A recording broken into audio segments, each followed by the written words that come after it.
Welcome to the second day of SWE's first online career development conference. We have an exciting slate of webinars today, so let's go ahead and get started. Kelly Raoul will discuss our personal brand and why this is important to our careers. Kelly is president of the Image Studios, which she founded in Chicago in 2000. It works with both corporate and individual clients, counseling them on how to use personal branding and image communication to maximize their potential. She holds a degree in chemical engineering from Carnegie Mellon University and has worked in research and development, marketing, and consumer education for companies such as Softsheen, Kraft, and Dudley Products. Kelly is a member of the Association of Image Consultants International, a National Association of Women Business Owners, and the National Cosmetology Association. She is actively involved in mentoring and local community programs that support youth and women in STEM. So with no further ado, Kelly, I'd like to hand the floor over to you. It's all yours. Thank you so much, Teresa. Good afternoon, everyone. I hear we have a full house today. This is very, very exciting. Welcome to Personal Brand Discovery, your path to personal and professional alignment. As Teresa shared, my name is Kelly Raoul. I'm a chemical engineer by degree and engineer to my core. I've always toggled the world between research and development and market and spoken the language of both. And in 2000, I became a brand engineer and founded the Image Studios, where we do personal branding and image communication. I'm going to do a quick nod to the Image Studios because a lot of the content that we're going to be sharing today is directly, it's owned by the Image Studios. So what is the Image Studios? It's a Chicago-based brand and image communication firm with a ton of experts, experts that specialize in everything related to image, presence, and visibility. Our clients include individuals and organizations. So with both people and groups of people, we help them get their messages out and make sure that they're seen, heard, and understood. So let's talk a little bit about what we're going to do today. Today we're going to demystify that personal brand phrase. What is it? Why does it matter? And then the bulk of the conversation is going to be a walk through the steps of personal branding. We have the blessing of being able to actually follow the personal brand alignment path of a real person. So through following that process, you'll gain an understanding of personal brand definition and the process of aligning brand and the impact that has on life. So without further ado, let's brand. Well, Oxford has a pretty long, fairly boring definition that basically ends with everything can be a brand, even Beyonce. I expound on that by basically sharing that an authentic personal brand helps you create a life that's more successful and rewarding. And team branding is also very important because it helps build respected teams, and there are a diverse range of benefits for that.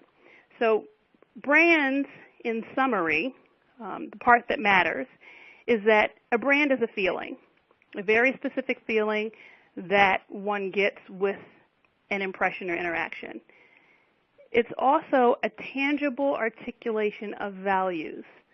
So the values that are expressed in ways that can be touched, heard, felt with the senses.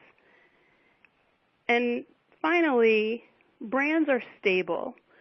They are consistent and so can be associated with a variety of products, missions, and events. So you can think of something like Gatorade. Gatorade can be a product that's a drink, it can be a gum, or it can be the name of a sporting event. So brands are flexible enough and stable enough to move and have their identity associated with a variety of different products and occasions. And so it is with your personal brand. Your personal brand is a concise summary. I recommend 3 to 5 attributes that are a statement of your core values. What matters most to you? What are the values that are at the bedrock of your identity. And these attributes should be experienced externally, experienced by people that encounter you. They should feel them immediately. And that's always, all the time. So your personal brand has to be comfortable enough that it can be consistent, you can be consistent with it, and flexible enough that it can toggle you can toggle into and out of different environments and occasions authentically. So let's talk a little bit about the what's in it for you, or what's in it for me. Why bother? Why bother defining a personal brand? Well, the truth is each and every one of us has a brand, whether we take the time to define it ourselves or not. The game changer is actually in doing the inside work of digging deep and finding out what are the values-based brand attributes that you want the world to see and know. And by doing that work and then communicating those values externally, we create more profitable engagements. And engagement is key, whether it's a person or, like I said, a group of people, a company, a business team, an organization. At the end of the day, people engage with people. And our engagements are more profitable when our values are aligned. There are more rewarding assignments, better job opportunities, better personal relationships, more fulfilling personal relationships, romantic or otherwise, and confidence increases as a result of doing the branding work and working with, as I call it, working with your people. There's the little nugget about confidence that I like to share, which is self-confidence is the result of us believing something about ourselves. You believe something about yourself. The world then says, or your audience confirms that and shows that you're credible and acknowledges your credibility, and then you gain more confidence with that, and it's kind of a cycle. It snowballs. And so it goes the other direction. If you believe something to be true about yourself and you never get that validation externally, well, it kind of erodes the confidence. So to have great impact, there are all of the reasons stated why it makes sense to actually define brand and actually go on a personal brand discovery mission and enhance one's brand. So the process, the path looks something like this. It's a 3-step process that we'll walk through today with the benefit of a guide. We have, like I said, the blessing of having an actual person that in 2008 began a personal brand definition and alignment process. She did it through the Image Studios, but her journey, Xixi Chang's journey, will actually inform each and every one of you, whether that's an individual or a business team, how to do the same type of work. So in 2008, Xixi came in. She was 23 years old, brilliant, fresh out of Northwestern University. She's a Hong Kong native, a non-native English speaker, but had been in the U.S. since she was 13. Very talented, a classical pianist and a dance enthusiast. She came in and said, okay, I'm not comfortable where I am. I think I need help making presentations in my very, very good job. She had a great job. She was a management trainee in a private industrial product distribution company. So we said, okay, let's start by defining your brand, figuring out who you are and figuring out the anchor of what you want to project anytime you're in front of a room. Because, again, she thought that the struggle she was having at work was related to why she was dissatisfied at work and not getting the respect she deserved was because she wasn't presenting well. So the first step was to define Xixi's personal brand. And she went through an hour-long, what we call one-on-one personal branding session at the Image Studios. And during that session, we do some inquiry around intents, values, and came up with a pretty powerful set of brand attributes for She. She is connected, passionate, beautiful, and a gifted leader. And each of those is not a superficial description, it's a value. She values connection. She values passion. She values beauty in everything that she does. She's truly gifted, and she's a leader. Now, that work you can do on your own. I'm going to give you the tip for how to do your own personal branding exercise. So the do-it-yourself mini personal branding session goes like this. You want to tell a stranger, maybe not a total stranger, but somebody that doesn't know you very well, about one of your Powerball moments. So by Powerball moment, I mean, I don't know what it must feel like to win the Powerball lottery. I'm not endorsing the lottery. I don't play, so I'll probably never win. But we all have had those moments when we're completely in our zone, firing on all 8 cylinders. The clock seems to stop, and we are at our best. You want to tell a stranger or someone that doesn't know you well a story, a 5 to 10-minute story about one of those moments. And be very expressive about your thoughts, your feelings, your emotions as you were in that moment. The person that you're sharing your story with is to write down the values that they see and hear and feel as you're telling your story. And sometimes it's a little tough to figure out the difference between a value and a result, right? So a value might be devotion, but a result might be kindness. So what's nice is that there is a site called values.com, which is the website of the Foundation for a Wonderful Life, I think it's what it's called. We've all seen the billboards. And they have an exhaustive list of values that your partner can review before sitting down with you, and just to kind of prime the pump for the types of words they're looking to capture from what you share. So your partner writes down 5 or 7 of the values that they see, feel, and hear as you share your story, and then shares that with you, and you select up to 5 words of the list that fully resonate with you. Now here's the thing. When you see your brand attributes written down, you'll get chills. You'll know the words. They'll resonate with you. They'll beckon you. They'll call you to be that. And what's interesting is you may not quite feel like you're there yet when you nail down the 5 attributes that capture your brand. But that's okay. These are aspirational values. They're true, but they're aspirational. So at the end of She-She's personal brand definition session, she, explained that somewhere deep in her, she believes she could eventually become or bring her brand to life. But when she first heard the attributes, she sure didn't see them in herself. And I think that's a common feeling when a brand is actually big enough to hold the full essence of who you are.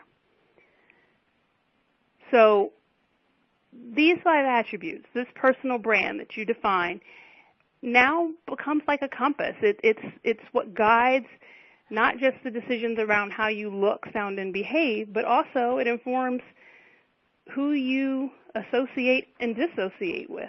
It informs where you go and what events you choose not to participate in. It gives you a sense of what is and is not aligned with your values.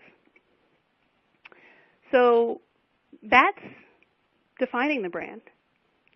The next step is the step of brand assessment. And this, if brand definition is the easiest part, and in many ways it is. It's the first step, so the first step isn't always the easiest, but in terms of the process, it's the least amount of work of the 3 steps. The next step, assessment, is where it takes a bit of courage. And the reason why is because we're starting to look externally again. You're going out and looking at the marketplace, and I'm thinking of marketplace in quotes, but it's your market. It's where your stakeholders are, and you're examining the perceptions, trying to figure out how you're perceived. And it takes a lot of courage to actually do this, because the assessment phase very much involves getting feedback. And you can get the feedback to determine how you're perceived one of three ways. The first is just anecdotally. Kind of look around. The world tells you who it believes you are based on giving you what you have. So do you get the respect you deserve? Is what you're doing in your work and life truly aligned with your values and your capabilities? And take stock of that. Take inventory, and that's a self-assessment that you can do, and it's usually is pretty accurate, pretty valid. The second thing that can be done is, and these things are not one or the other, they can be done separately or in conjunction with each other, is requesting direct feedback by asking stakeholders, hey, in the case of Shishi, do my attitudes and behaviors express connection?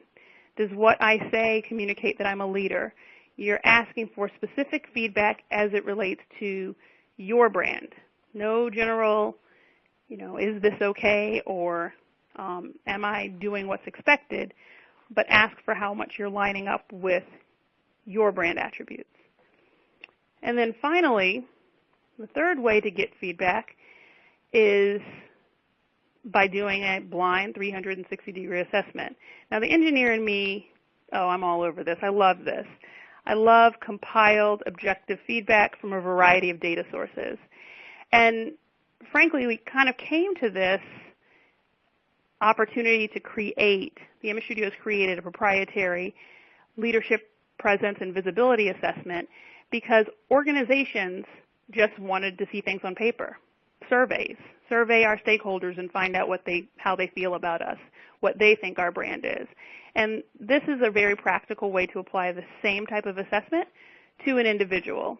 So basically, there's an opportunity to, if you have the courage for it, get up to 10 of your stakeholders, and that can be a combination of people who know you personally or professionally, and give them an opportunity to assess and rate how much your leadership presence and visibility lines up with your intended brand. They do it blindly, and that feedback is then shared with you. So she opted for the self-assessment. She had a wonderful job. She was well compensated, and it felt like a burden to go to work every single day. She felt like she wasn't valued by her peers. She genuinely lacked confidence, which is what brought her and to work with the Image Studios in the first place. And finally, she was a talented artist, meaning she was a classical pianist. That's what she originally thought she was going to study at school, and she continued to practice her craft. But she had no income-producing passion. There was no way for her to financially support herself that she could see doing the work that she loved. And I want to kind of put a pin here for a minute, because at the core of the work around branding, as we call it, is an understanding of who you are and whose you are. And there is for sure the belief on my part and the part of my team that everyone can have an income-producing passion, that the opportunity is actually for the world to come to know what that passion is and to be invited to work with you in it. So she had it all laid out plain before her. She clearly was not expressing passionate, beautiful, gifted, connected leader. She couldn't even get people at her office to listen to what she was saying. Wah, wah, wah. So now what? What to do? What's the person young in their career or even older in their career to do at the point that they realize my relationships, my environment is not lined up with who I am? Well, that then brings us to the third step, which is the step of alignment. Now, if defining your brand is the easy part, except for that it's the first step, and assessing the brand takes courage, then alignment, well, that takes stamina, because this is where the work begins. It's time with alignment to get out the blueprint, the tools, and the hard hat. It's time to get to work matching up these external perceptions with your internal values. And internal values is synonymous with brand. And here's where most folks trip up. So quite often, people are interested in doing the brand definition work. Yay, that's great, it's fun, and it's very inspiring. And then they may even have the courage to get through an assessment, to get through the work of taking a look at how they're perceived. Well, the magic in alignment is that you need help, you need support, and you need an accountability partner to make it all the way through alignment. So I want to share a little bit of a footnote about what Shishi did, because in 2008 she came in, she got her personal brand, one-on-one personal branding session. She learned the information around, oh, wow, here's why I'm so miserable. My life doesn't line up with that. And then she got a summary of the work that needed to be done and said, okay, great, I've got it. I'm going to go do this. And she dissociated from the team that was prepared to support her in an effort to go actually do the work on her own. Well, this is one of the places where we see a dramatic difference. This difference happens so often between men and women. And I know we have a lot of women on the phone and a few good men, but women and men move forward very differently at the point where they recognize, something needs to change here. Women quite frequently decide, oh, I can do that. And they pick it up and they take their list of things that need to happen, take their roadmap, and start getting to work independently. And men seem to ask, oh, who can do this for me? You know, how can I get help with this? Where are the people that do this? And the latter in this phase of work is really, really quite important, because there's work to be done. You need an objective perspective. You need someone to hold you accountable, and you need support, somebody to be in your corner, consistently rallying for you as you're bumping up against external perceptions that don't match, and that you need the reminder that it's okay, here's just what needs to adjust, and it will. So to match up these external perceptions, all of that is done by way of communication. There are actually 4 communication modalities, but for the purposes of this presentation and our webinar today, we're going to talk about 3 of them. And they are visual, vocal, and behavioral communication. Basically, how you look, how you sound, and how you behave. Now, each of us has a communication strength, a strong modality. We naturally use it. It's our gift. Without even thinking about it, we express the truth about ourselves. We are just brilliantly expressive in that modality. And that's the modality that we should be leveraging to communicate who we are with the world. We are doing that typically. We're doing the best job of that with a strong communication modality. So I'm curious, I have a poll to go out here for questions about what you think is your strongest communication modality. Do you think you're most effective sharing your message, your brand, with the world with how you look, how you sound, or how you behave? Okay, so I'm going to send out that poll question and look for the answers to start coming back in and share a little bit more about visual, vocal, and behavioral communication. Now, visual communication is the communication of actually intending to share with how things look, right? You adjust the appearance of things. Vocal is you're manipulating understanding by way of adjusting what you say and how you say it.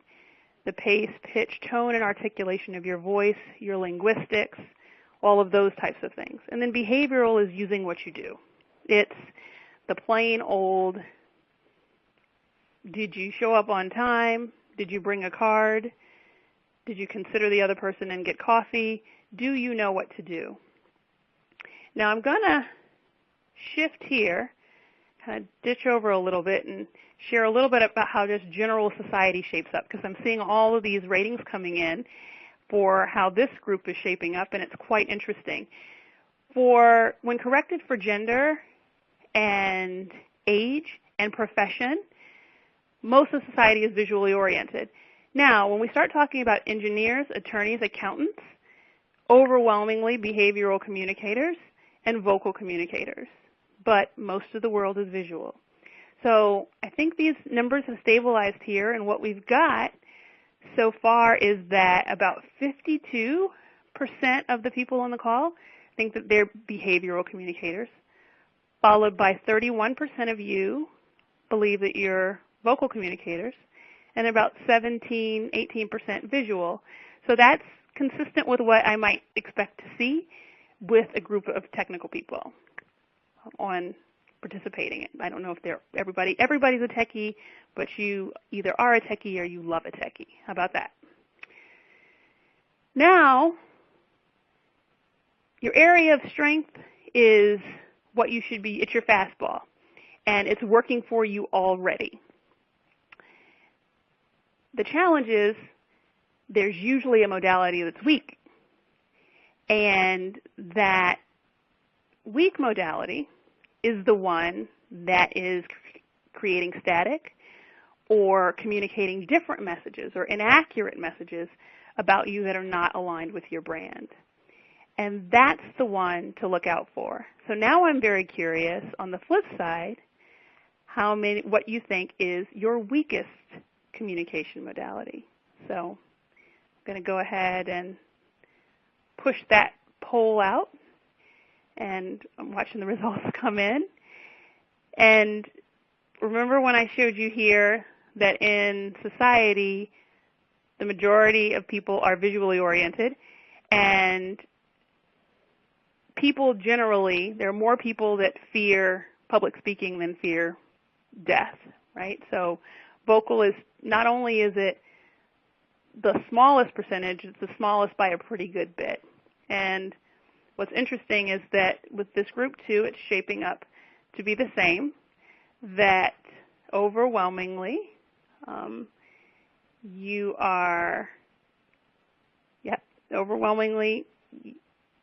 guys aren't talkers either. In this group, we've got greater than 50% that feels like the vocal communication modality is the point of weakness. And then in this group, what's interesting is 32% of you, which is a large percentage, believe that this is the visual communication is an area of potential development or development opportunity. So where you're strong is working for you. Your communication area that's weak is very likely the area that's creating static or misunderstanding in how you're perceived and is affecting alignment. Alignment is an outside job. It means that whereas with brand definition we were paying attention to what was inside and how your intentions, your values, your thoughts, your feelings, alignment is about paying attention to the world and what they're understanding about you. And this is another reason why the partnership and the help for alignment work is so key. When she came in and she came back, so here we go. She attempted to do the alignment work on her own, left, went away for 5 or 6 months, and then came back even more frustrated and said, okay, I quit. I don't really see how, the work that you're talking about doing with me is going to help, but I'm here. I'm ready to make this investment. She came in thinking that her weakest area, her smallest, least effective, was her vocal communication. She even tapped back to the fact that she was a non-native English speaker and thought that that might be creating some of the challenges that she was facing. By contrast, she believed that her visual communication was her area of strength, on the basis that she grew up with a mom that was always coaching her on showing up well and looking the part, so she was quite confident that she was doing that well and right. Well, the truth was it was flipped. She was hypercritical of her vocal communication modality because she knew every flaw in vocal communication. She spoke with no accent. She was able to toggle. I think at the point that we were communicating with her, it was clear that speech and vocal communication were her strength, and she was dominant in that area. Her visual communication, however, was very weak. She had a profile according to the poll results, not terribly different from the total of the listening audience today participating with us on the webinar. So we then got out the tools, and she said, all right, let's get started. Let's do this visual alignment work. That was the gap with her, and so with her, we pursued making adjustments to her visual identity. Your area of strength will be an area that you leverage. Your area of weakness will be something that you get help with, having someone showing you how to make adjustments to. So let's walk a little bit through Shishi's visual alignment work. The first piece of her visual identity, first and largest, was her wardrobe. So we did a major wardrobe retool. All the way to the left is, kind of some images of how she was showing up at first, the left couple of pictures, and the team went in and completely retooled her wardrobe for work and for play. So that was casual to business to, cocktail to black tie, every event and occasion that she would need to participate in. We built a wardrobe out for her so that she could basically point and click to figure out what outfit she needed to wear. And she needed that flexibility and that ease because her language of how things looked was different than most of the world. So soup to nuts, beginning with a color analysis to find out what colors were working best with her, for her, and looking at what proportions she needed to wear because she was petite and, short and thin, small, and we needed to establish a leadership presence, so balancing proportion to have her look her tallest was an important piece. The wardrobe work led into then more work with a makeup tutorial. Shishi, not unlike most very, very, very smart women, wore too little makeup to work. She wore way too little. It was none. I think it was maybe a moisturizer or something. So her work involved actually going in and teaching her the basics of makeup, why it's used, what it enhances, reminding her that showing passion and connection and leadership are done through a polished face for a woman of a certain age. And she was 23, but playing in a space with peers that were 40 and 45 years old. So she really needed to bring that face to the table, if you will. Then her next big piece of her visual alignment, we kind of worked bottom up here, was related to hairstyle.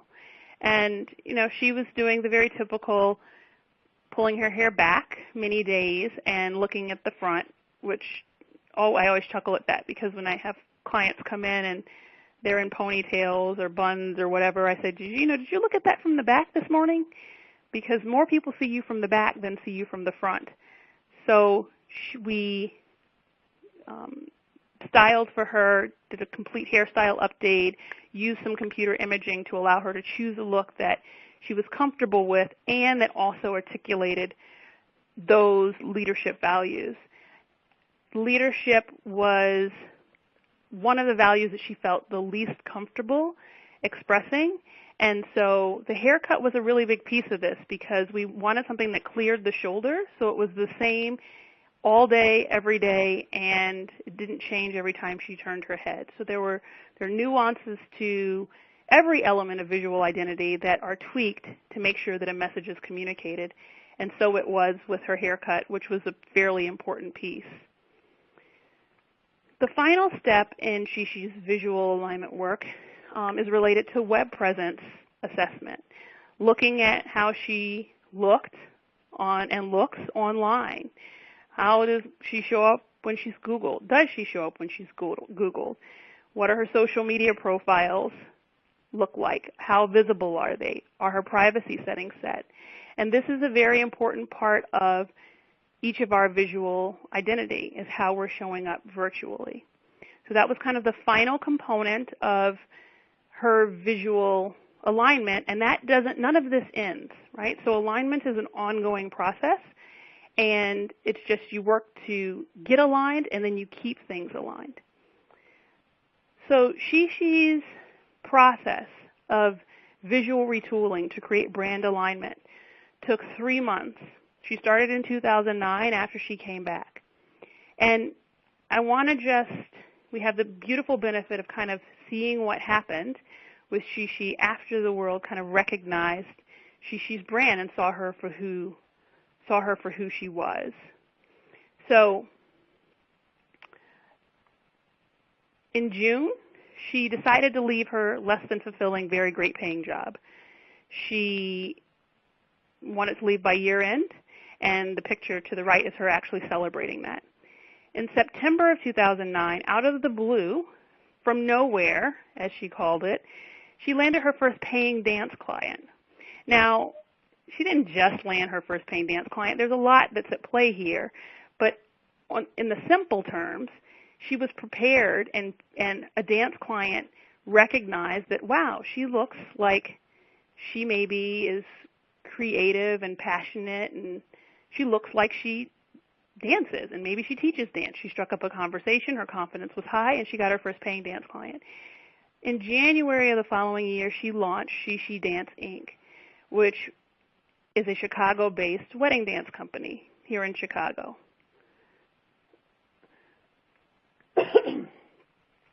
Now, Teresa, I'm going to need your help here because I cannot advance my slide. Can you push it for me? No. Let's see. I moved forward the next slide. Okay, I'm not seeing it. Hold on one second. Sure. I have the XI Xi couple dance. Yeah, that might be a buffering issue.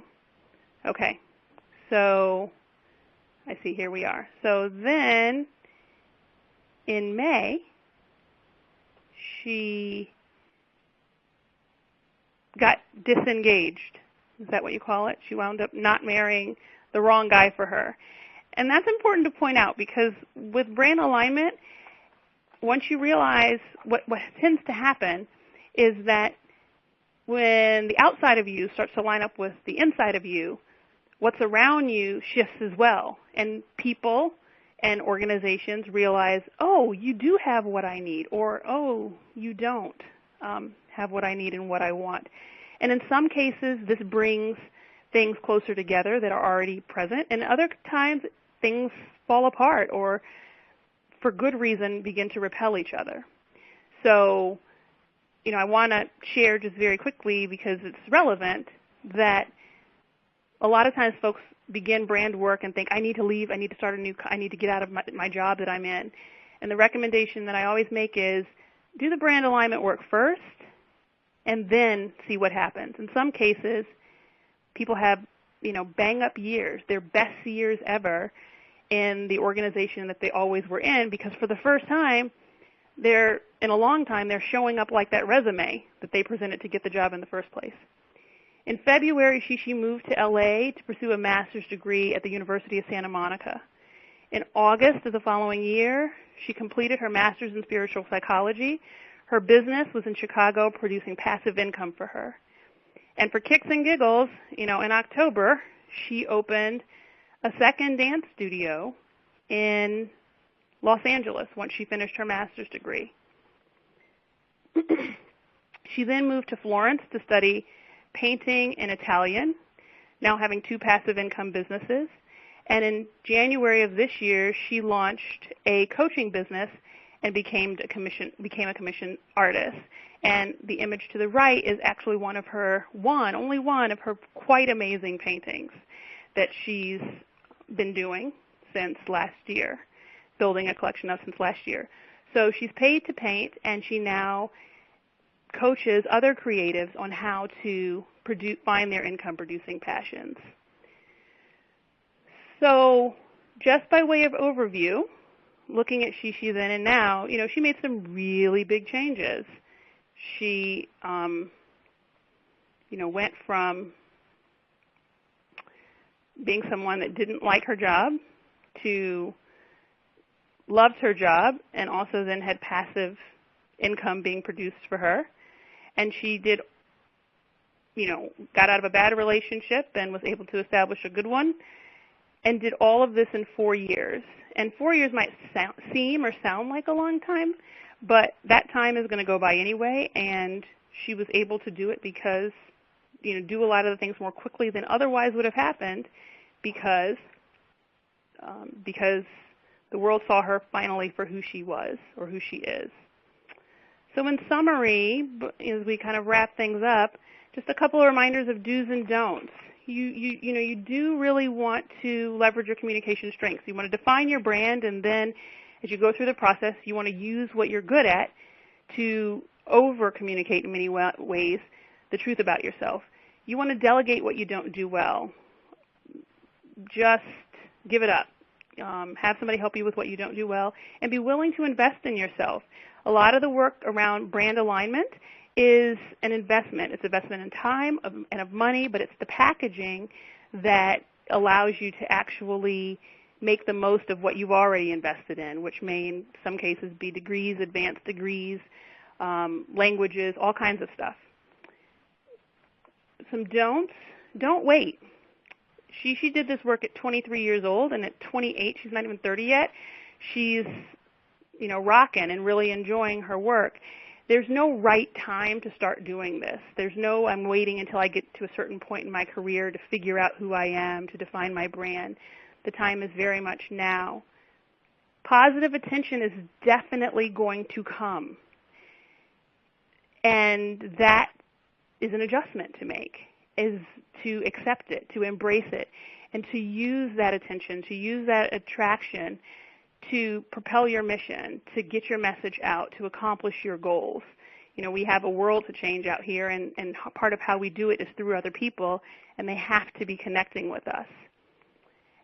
And once everything's lined up and you're firing on all 8 cylinders most of the time, remember to keep delegating what you didn't do well so that way things stay on track. Now, as we kind of move into the part for questions and create some space for you to talk to me, I want to just leave a note that she sent over that I thought was beautiful about how she lives her brand.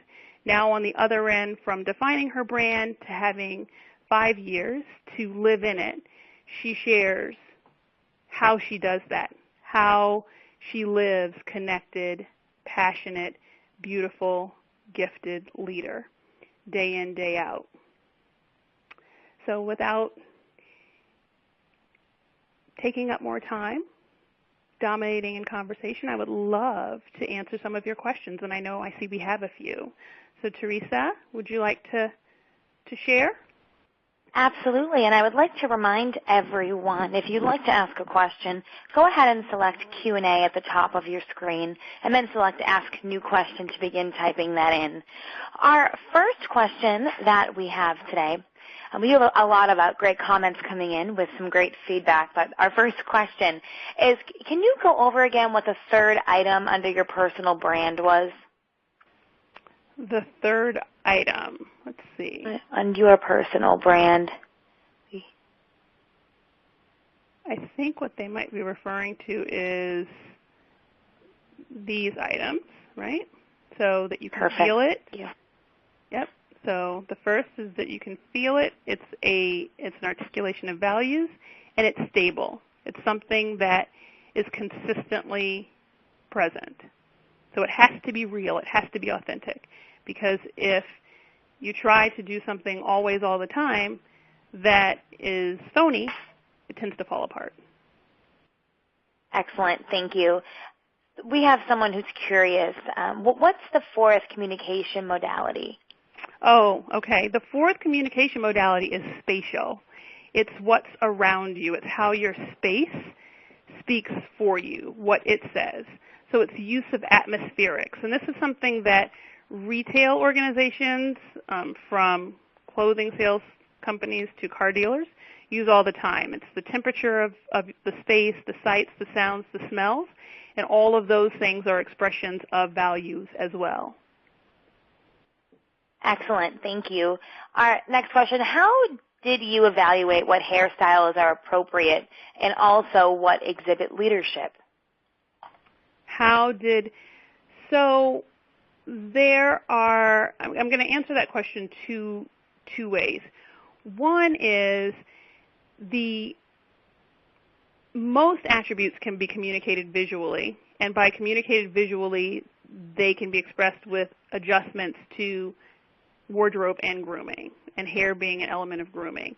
There are a variety of things. There are a few things that we look for a woman in particular as it relates to leadership hairstyles. One is it doesn't change throughout the day. So the recommendation is that it's up or cut over or grazing the shoulder so that the hairstyle doesn't change every time a person moves their head. Also, it doesn't require it being touched to be swept out of the face. So we also consider lifestyle. So how much dexterity she had or how much dexterity you have is an important part of selecting the hairstyle. So it's a combination of having a hairstyle that nails certain attributes, nails certain elements of the value that we're targeting, and merging that with dexterity and lifestyle. So what type of hair do you have? How much can you do? How much time do you have, etc. Great. And to kind of go off that question, was most of this done in person or was it all virtual? How would I get with the image studios from a remote, quote-unquote, village? Would I have to plan time to visit a city?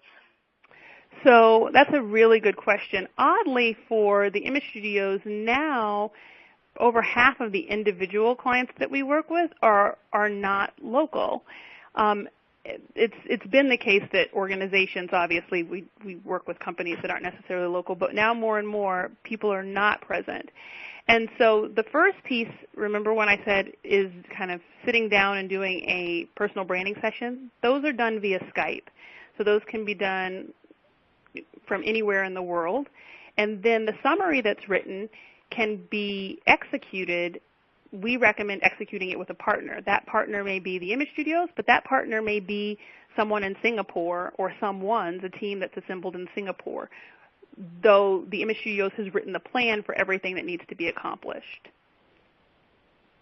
So you write down everything that needs to happen. Much of it can happen virtually by way of Skype, the definition of what needs to happen, and then if someone wants to actually stay where they are and assemble a team where they are, they can. Or clients fly in. Most of our clients wind up flying in and doing work with our team in short segments here in Chicago, or having our team fly to them for short segments where they live. It's perfectly manageable. It's not nearly, that's the interesting thing about this, is not nearly as intense as it sounds. Most of the work that gets done is work that is just off the radar, but it's not that hard. Excellent. Thank you for clarifying. We do have another question regarding this as well. This person says, it looks like her look was very dramatic. Now, what is the difference between branding and a complete makeover? So branding is the process of defining, right? Defining what is the feeling, what are the values-based attributes that are the target. The alignment work is bringing that inside brand to the outside. So it's expressing that externally. Her results were so dramatic because she visually was communicating something dramatically different. And the impact of that, because she deals in a visually oriented world, the results of that were fairly dramatic as well. So a makeover, I like to say makeovers make you crazy, because a makeover is externally focused. It's asking, I wonder how would this person look better, or how, it's vague. This is none of that. Brand work is identifying values and making sure that you're able to look, sound, and behave consistent with the values. She's work her need was a visual need. There are clients that their need is vocal. They don't sound like who they are. And the vocal communication is the high impact work that's done. So makeovers typically are very superficial. They're focused on almost always aesthetic changes, and they're not based on communication. Brand and brand enhancement work is exclusively focused on communication, because the goal is to create engagement with the stakeholder community. Thank you for clarifying that. We have time for one more question today. Where can we find support on wardrobe, makeup, hair, design to match our personal brand? Wow, that is a gigantic question. So there are, and I'll answer it two ways. I think that there's support for people at all levels. For every level of resource, there's support available. From taking the information on what needs to be done, knowing what you need to do, and assembling your own teams of people that are great hairstylists, great now called stylists in department stores. Major department stores now don't have sales reps, they have stylists. They've been retitled. And, every makeup counter will give makeup tutorials. Sharing brand attributes with folks like that creates an opportunity to do a little bit of low cost, or in some cases even free, brand enhancement work. And then on the other end of the spectrum, there are, professional teams like the Image Studios and other image and brand consultancies that actually put teams together for folks. So there's a solution at every level of income. The name of the game is just knowing your target. And once you give your target to somebody that's good at what they do, they can create it for you. And I just want to say one more piece about that, because I think that this is a tie-in, is on the do's, on the don'ts. The don't? No, it's the do's. So on the do's, the last line says retain experts, listen to them, and hold them accountable. And this is important, because once you give your thought partner or whoever it is the target, if they're good at what they do, you have to trust them. And it takes a lot of trust. You have to trust them and do what they say do, even when it seems ridiculous, and then hold them accountable for the results. So that's the only other thing I wanted to share, is that you're generally not going to agree with the recommendations someone is giving you, because if you agreed, you'd be doing them. Thank you so much, Kelly. We also want to thank everyone for joining us for this session. Thank you for that. I think we learned a lot today.